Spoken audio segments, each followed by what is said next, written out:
O vídeo começa com eu tentando ajeitar minha gravatinha que ficou torta, né? Bom, eu resolvi gravar um vídeo hoje sobre o livro mais polêmico que eu li, eu acho. Mein Kampf, né? E sobre três livrinhos, né? Que parece que não tem nada a ver, mas tem. Dois do Schopenhauer. O Mundo como Vontade e Representação e Paragérga. E a Paralipoema, Pequenos Escritos Filosóficos, tá? Dois livros do Schopenhauer. Por quê? Porque supostamente Hitler leu eles, né? Eu estava buscando alguma associação que fizesse sentido entre as palavras deles. Na verdade, eu acabei descobrindo que ele estava distorcendo uma coisa que Schopenhauer estava falando, né? E dos judeus e suas mentiras, do Martin Lutero, que eu li em PDF. Olha, deixa eu explicar aqui qual que é a brisa. E por que é que eu resolvi gravar isso? Olha, eu tenho uma camiseta que tem o símbolo da maçonaria, né? Aí apareceu um nazi do nada no meu Instagram mandando eu tirar aquela foto de lá, que vai cair mal pro movimento. Aí ele era da Misanthropic Division. Aí eu falei, vá merda, nazi querendo me dar ordem. Ele me prometeu que se eu tirasse a foto, ele ia me mandar print do que eles estão falando. E assim ele fez, né? Esse cara tava me zoando, achando que eu era um skinhead maçom. Não, eu não sou maçom. Se você acompanha meu canal, você deve saber que eu tenho aquele símbolo que, por acaso, é o ponto do meu herê aquilo. Eu tenho um herê que se veste de maçom. E, aliás, eu conheço um skinhead que é maçom. As coisas não têm nada a ver uma com a outra, né? E uma curiosidade, esses grupos neonazistas, eles tentam argumentar que Hitler, na verdade, não era racista. Cara, eu fotografei as páginas do Mein Kampf, eu mandei para eles. Eu já tinha lido Mein Kampf antes, eu li entre 2022 e 2023, na virada do ano. E eles não acreditam. Eu literalmente esfreguei na cara deles, eles não acreditaram. Cara, a parte 2 inteira do Mein Kampf se chama Povo e Raça. A segunda parte do livro é inteiramente sobre isso. Né? Tipo assim, eles argumentam que na verdade a tradução está errada, mas mesmo com a tradução errada, não dá para tirar o sentido do que ele estava falando. Então, tipo assim, que esses grupos, tipo a Misanthropic Division, na maior das hipóteses, neofascista, mas não tem como ser neonazista. Porque a ideia do fascismo é aplicar o conceito fascista em raça. Não é simplesmente preservar a desigualdade social, é preservar raças. Porque supostamente algumas são melhores que outras. No caso, se referindo a. Eu não vou procurar a página, tô com preguiça. Se referindo a arianos e japoneses. Hitler gostava de japoneses, né? Tanto é que o Japão se juntou a ele. Ele queria preservar o budismo, mas por uma questão de propaganda, já que eles eram aliados. Mas enfim, ele fala muito de nacionalismo étnico. Nacionalismo, uma questão normal, é você valorizar e investir em valores que nasceram dentro da sua nação, né? Eu me considero um nacionalista, porque eu respeito o candomblé, o nordestino, o sulista, tudo. Que isso são coisas que são do nosso país. Se a gente não conservar isso, a gente se perde, a gente pode virar uma massa de manopla de imperialistas externos, né? Isso já tá bom para ser nacionalista. Não é você pegar a sua bandeira e você idolatrar como um símbolo religioso, que era o que ele pretendia, por exemplo. Porque para ele, você prestar atenção na religião dos outros é bem mais importante do que você prestar atenção no Estado. Porque uma pessoa ela é capaz de morrer pela sua fé. Ela luta pelo aquilo que ela não enxerga. Agora o Estado, por isso que o Estado tinha que ser uma religião. Você vê isso em idolatria política. A pessoa independente pode apoiar o partido se ela ama, independente se tiver corrupção, né? E isso é o que chama a atenção, né? Isso é muito normal de se ver hoje em dia. Se o cara é petista, ele vai defender PT a todo custo. Não interessa se você literalmente esfrega provas na cara dele. O bolsonarista é igual, né? Independente de qual partido o Bolsonaro tá. E nacionalismo étnico que ele se refere é que nações que têm a mesma raça tinham que ser um estado só. Desde o começo ele já falava de anexar a Áustria. Tanto é que no conceito dele, Portugal tinha que ser uma extensão da Espanha, o que não faz sentido. A cultura dos dois é completamente diferente, né?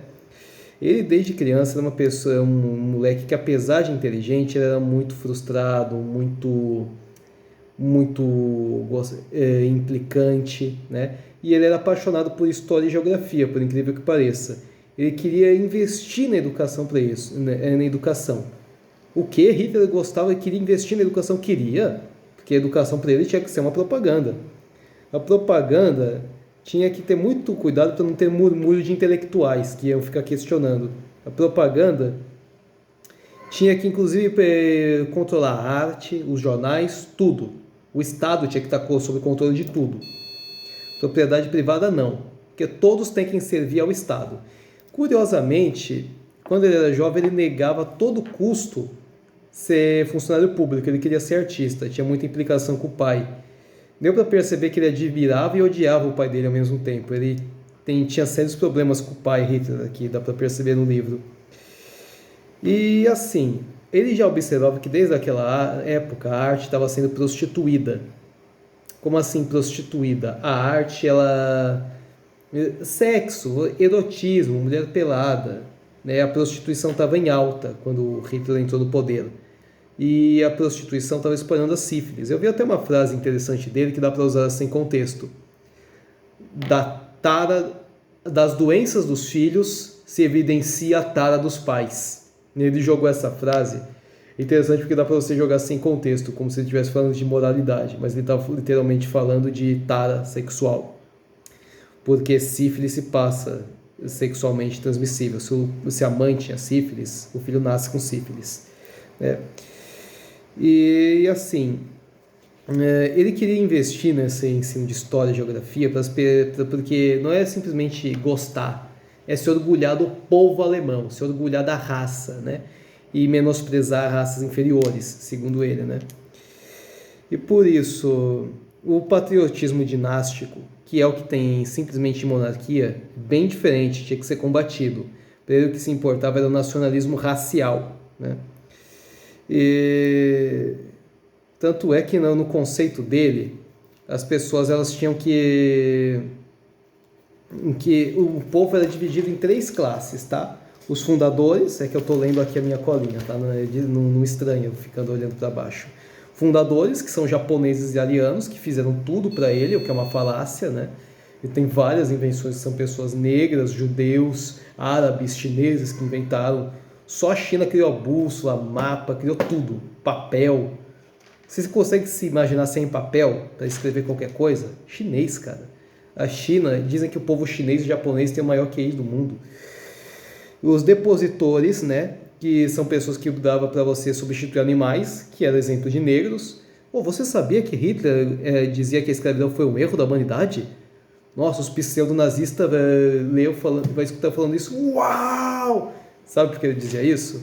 Porque foi graças à escravidão que foi fácil ter miscigenação. Miscigenação para ele degrinia raças, que pessoas tinham tendências para ele, com base na raça. E os judeus, que são destruidores de cultura. Ele foi culpar os judeus pela escravidão dos negros que proporcionou a miscigenação. Henrique, o Navegador, era português. E até onde eu sei, ele não tinha origem judia. Henrique Navegador, caso você não saiba, foi quem criou a escravidão transatlântica negreira. Esse cara está queimando no inferno, convenhamos, né? Mas enfim, né? Claro que tudo é culpa dos judeus para ele, né? Hitler, ele lia muito um jornal que chamava Deutsches Volksblatt.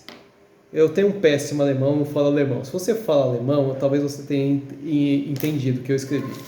Observa aqui meu esquema mental e tente ler aqui essa palavra, Deutsches Volksblatt, tá? Era um jornal que, por curiosidade, tinha no Brasil também. Era um jornal que, no Brasil, era para o povo alemão, que tratava da questão das comunidades alemãs aqui no Brasil. Tinha um jornal com o mesmo nome também nos Estados Unidos. E ele lia um que falava que era da Áustria, né? Tinha 3 jornais com o mesmo nome, tá? Só para você não se confundir. Esse jornal atacava muito os judeus. Por que o judeu era considerado um povo parasita? Se você vê um finlandês aprontando na Alemanha ou em Portugal, você vai questionar, mas esse cara tinha que voltar para o país dele. Mas o judeu, ele não tem uma terra para si. O judeu, ele estava pela Europa inteira e por toda a Europa eles tinham terras. Eles tinham propriedades. Às vezes não eram mas eles não tinham estado só para eles, não vinham de lugar nenhum. O judeu não era de lugar nenhum, mas estava em todo lugar. E aí ele achava um absurdo a proposta de criar um estado para judeus, no caso Israel. Desde aquela época já se debatia a criação do Estado de Israel. Que desde aquela época o pessoal já falava sobre tirar um pedaço da Palestina. E por acidente, o Holocausto e a perseguição a judeus acabou acelerando a proposta da criação de Israel. Israel foi criado em 1948 com o exército da Haganah, que era um exército de uma milícia judia que se juntou lá. Tanto é que Israel dá cidadania para todo mundo que é judeu. A maioria dos judeus que sobrou na Europa, que tinha pelo Oriente Médio, que tinha pela África, todos foram para lá. Não os que tinham pela América. Por que não? Porque a América não foi afetada. A Inglaterra também não foi afetada diretamente, né? Só indiretamente. Ele dizia que o problema jamais foi religioso. Mesmo porque a religião podia ser alterada, uma pessoa podia mudar de religião também. É uma questão étnica para ele. Tanto é que ele dizia que o próprio judeu era uma prova sobre como que pessoas são diferentes racialmente. Que ele achava que o judeu já nascia com uma proeza econômica gananciosa, de destruição cultural, né? Então o próprio judeu era uma desculpa, talvez até maior do que a própria falácia dele ariana. Aí eu te questiono, se o povo ariano, né, os vikings, os nórdicos eram tão fodas, por que é que eles não construíram um grande império que nem o Império Romano? Ele foi culpar a região que eles estavam, o que não tem nada a ver. Eles tinham impérios até na África, que é pouco estudado por nós brasileiros. O Império Inca, por exemplo, era um império no meio da América do Sul. Astecas, maias, eles tinham civilizações que nem as da Mesopotâmia antiga, não por atraso, mas porque eles tiveram necessidade de criar civilizações, porque eles tiveram necessidade de criar casas.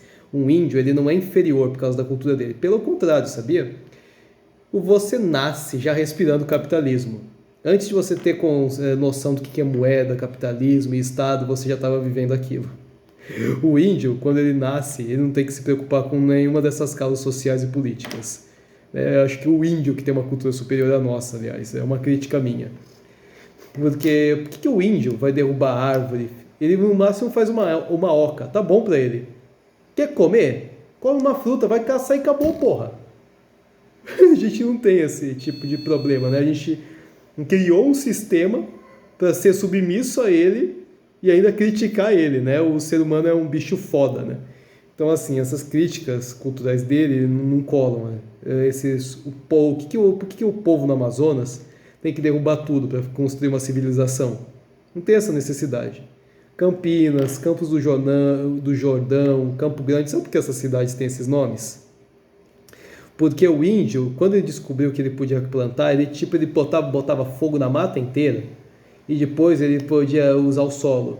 Depois ele botava fogo de novo para poder... Meu Deus, eu fiz uma besteira aqui. Um negocinho de bater ponto. E do alarme. Eu vou ter que tentar fazer isso enquanto eu falo. Bom. E aí o que acontece? O índio, ele, a partir do momento que ele aprendeu a plantar, ele tinha que botar fogo nas coisas para abrir espaço.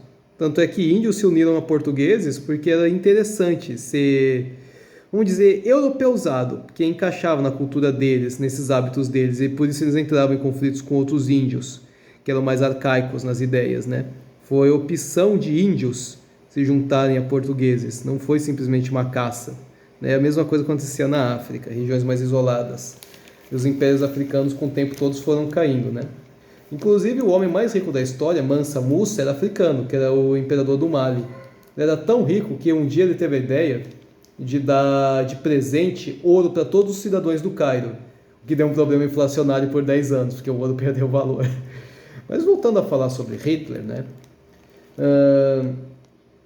Ele apontava que judeus, ele aprendeu isso com o jornal, eles controlavam mídias, arte e governos, mesmo que indiretamente, porque eles eram grandes detentores de capital. E isso é um fato. A questão é que ele não estava simplesmente questionando o sionismo, ele estava questionando a raça deles. porque era um povo rico que não era originário em lugar nenhum. Um outro povo que foi bem caçado para eles foram os ciganos. Você sabe onde vem a origem bandido? É a origem da palavra? Vem de quem anda em bando. Os ciganos eram um povo nômade. Hoje eles estão numa cidade, amanhã eles estão em outra. Eles vão saindo de cidade em cidade conforme necessidade. Então era um povo nômade. Eles andavam em bando.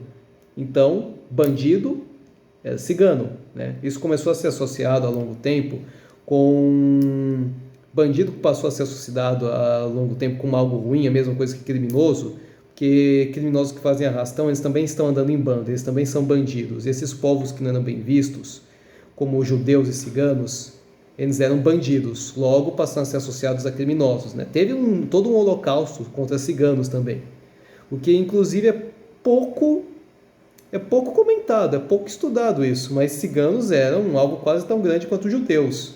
Não por eles serem ricos, ciganos não eram ricos, mas porque eles estavam espalhados pela Europa sem terem qualquer origem étnica, origem, uma terra deles, né?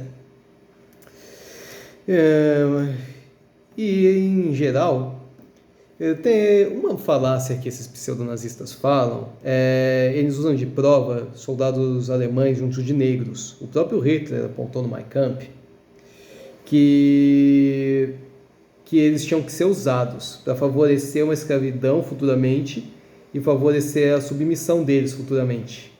Então tem que tomar cuidado com essas imagens que você vê por aí pela internet. Tudo isso foi uma questão de interesse. O povo da Bulgária, pra você ter ideia, no período colonial arrancava a mão de negro fora.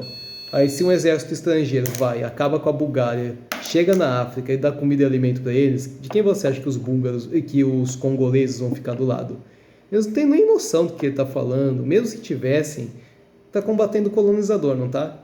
Então isso é uma questão de interesse, tem que tomar cuidado com essas imagens que você vê por aí. Isso tudo era uma estratégia dele. E se todo mundo tinha que trabalhar para o Estado, esse é um dos argumentos que o pessoal busca comparar o nazismo com o comunismo stalinista. Todo mundo tem que trabalhar em prol do Estado. Todo imposto tem que ser para o Estado. Tudo tem que ser dentro do Estado, tudo para o Estado, né? Ele piora uma coisa que Mussolini dizia: tudo para o Estado, nada contra o Estado, tudo dentro do Estado, né? Ele era estreitamente contra privatizações, contra a burguesia, porque o Estado tinha que controlar todos e fazer preservação de raça. Ele apontava, né, que uma pessoa ela não pode ser meramente intelectual ou meramente só forte, senão você vai ter pessoas fortes, generais fortes, que não são inteligentes, não sabem por que estão lutando. Vai ter um exército controlado por tolos, intelectuais covardes, porque eles vão ficar pensando, refletindo sobre várias coisas, mas também não vão viver nada e vão ficar só em falácias, né? Teorias sem práticas, né? Isso você vai ter que concordar com ele, né? Uma pessoa ela não pode só praticar a mente, ela tem que praticar o cérebro. Você não aprende a nadar além sobre a água, né? E ele apontou protocolos do Sábio de Sião, que eu falei no meu vídeo anterior. Ele leu protocolos do Sábio de Sião, e por isso que ele era extremamente cismado com o judeu e com a nova ordem mundial, que os marxistas também acabavam, de certa forma, sendo burgueses, porque eles concentravam a riqueza só para eles, só para o Estado deles. Não que isso fosse diferente do que ele estava fazendo. Quando ele invadiu a Polônia, a primeira coisa que ele foi fazer foi assaltar os bancos que pertenciam a judeus, né? Aí que tá, ele leu um testamento. A última coisa que Martinho Lutero escreveu foi dos judeus, foi um livro que chamava Dos Judeus e Suas Mentiras. Quando eu vi a venda na internet isso, foi difícil achar. Tava R$600 o livro. Puta merda, meu, R$600 não cola. Fiquei pensando que devia ser uma coisa gigante esse livro, né? Pior que não, mano. Eu achei em PDF dele. Sabe, tem noção quantas páginas é Dos Judeus e Suas Mentiras? 33 páginas. Eu fiquei pensando, mano, por que é tão caro? Aí caiu a ficha. É porque editora nenhuma tem interesse em publicar um livro de 33 páginas. Ó, pra você ter noção, esses livros aqui do Schopenhauer, acho que eu paguei uns 44, 56 reais cada um deles. E ó, esse aqui, ó, tem em total 214 páginas, né? E este outro aqui foi curtinho, são 104 páginas de leitura. Se você fosse dono de uma livraria Por quanto é que você venderia um livro de 33 páginas? Tem revista da Recreio que é maior, cara. O Mein Kampf, ele de capa dura, né, não é dividido em duas partes. Olha, ele teve 508 páginas de leitura. Eu paguei R$100, né? E aí eu te questiono. E eu paguei um livro da Madonna anteontem por R$40, 850 páginas. Você me responda, por quanto você venderia ou compraria um livro que é 33 páginas, que está basicamente atacando os judeus? Não vale a pena para uma editora fazer isso, né? Mas em geral, voltando aqui para a fala, né? Se os judeus ainda já não queriam se converter ao catolicismo, imagina uma religião que nasceu agora, que era a igreja evangélica, a luterana. Lógico que Martinho Lutero estava puto com eles, porque os judeus eram um povo fechado e eles tinham um hábito de cumprimentar não-judeus falando em hebraico, que o diabo te siga, porque eles eram antissociais, eles não queriam se juntar com ninguém que não era judeu na Idade Média. Até hoje o povo judeu é um povo fechado, né, que não gosta tanto de se misturar.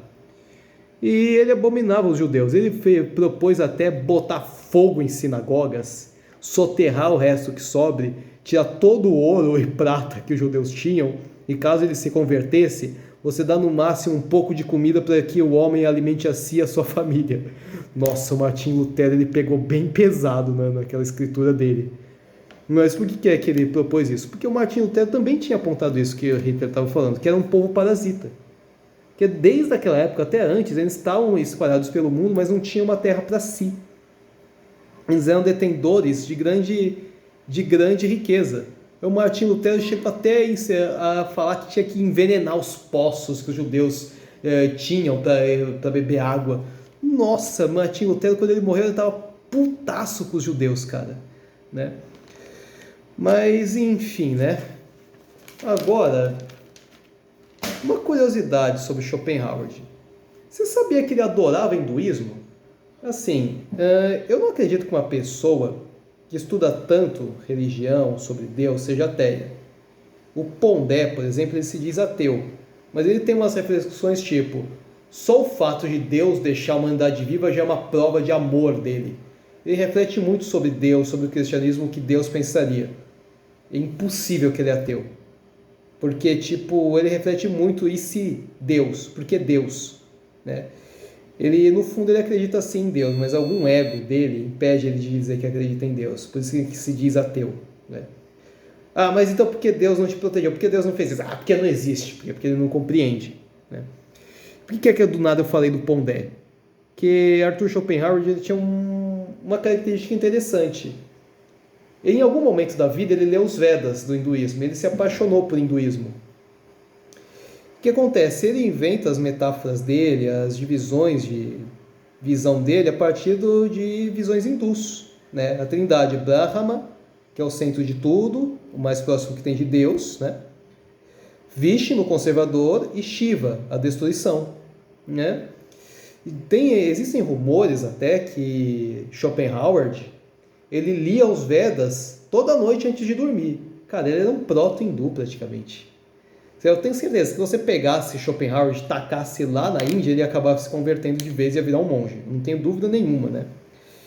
E assim, Schopenhauer era um filósofo muito pessimista. Para ele, viver é sofrer, né? E existe, curiosamente, esse conceito em algumas crenças vertentes hindus e budistas, que você anseia, você quer coisas e você sofre por isso. E Schopenhauer dizia que a vida era uma constante oscilação entre a ânsia de ter e o tédio de possuir, né? E o hinduísmo refletia isso, né? O budismo também. Porque quanto mais você quer, mais você sofre por querer aquilo. Tanto é que o propósito da reencarnação, do nirvana, né, da meditação, é o não existir. Por quê? Você passa, no final da história, a voltar a ser um pedaço da criação, de Deus. É um conceito que também existe na Umbanda. Você reencarna constantemente, né? Um Exu trabalha constantemente para evoluir a sua espiritualidade e no final se tornar um anjo, e depois de ser um anjo, se voltar a ser uma parte de Deus, né? Curioso que tanto o lado africano quanto oriental tem um conceito tão parecido quanto a reencarnação, né? O propósito da reencarnação. E o que acontece? O que Schopenhauer falava de moral judaica, na verdade ele está criticando não os judeus cristãos e muçulmanos, que vê a vida como algo bom. Schopenhauer chegou até a jogar uma frase, que o judeu é o mestre da mentira. Hitler falou no livro dele que até Schopenhauer reconhecia que judeu é o pai da mentira. Não, Schopenhauer não falou judeu é o pai da mentira, ele chamou de mestre da mentira, né? Eu acho que ele alterou a frase de propósito, não lembrava direito, ou fez isso por pura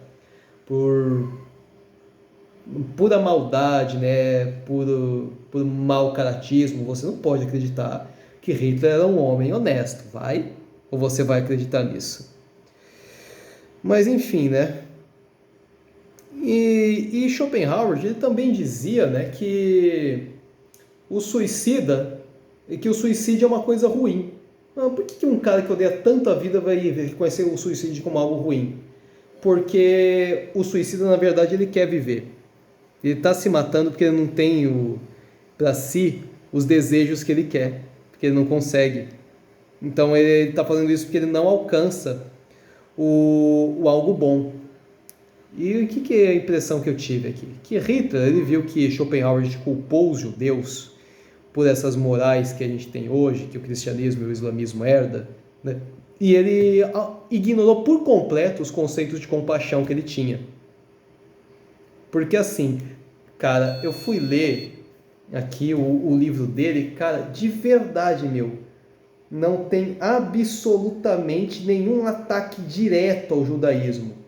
Ele, no máximo, ele fez uma crítica assim, né, que judeus, quando eles forem escrever sobre as culturas gregas, né, as politeístas, lógico que eles vão fazer um ataque, porque eles acreditavam em um Deus único, né, mas isso todo mundo que é monoteísta faria, né, então isso não justifica as ideias racistas de Hitler.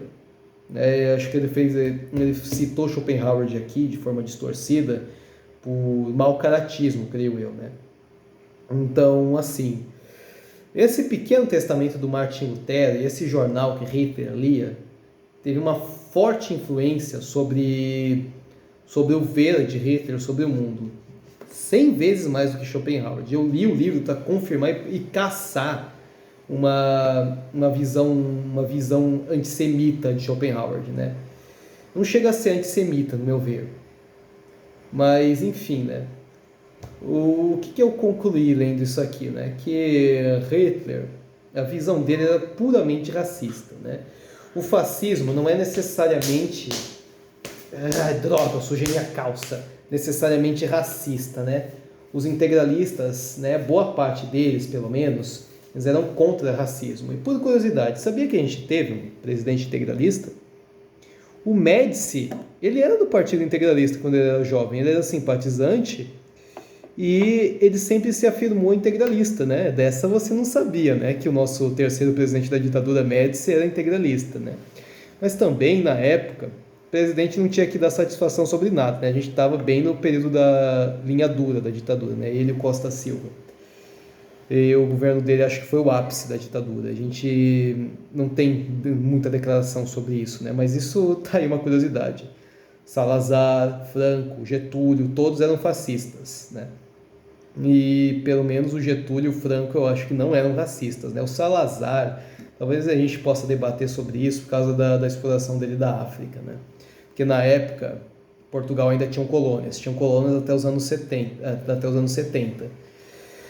Mas e por isso é importante sempre lembrar, fascismo e nazismo não é a mesma coisa, tá? Mas enfim, eu fui fazer essas 4 leituras aqui só para gravar esse simples vídeo aqui de meia hora. Eu espero que você tenha gostado. Um forte abraço.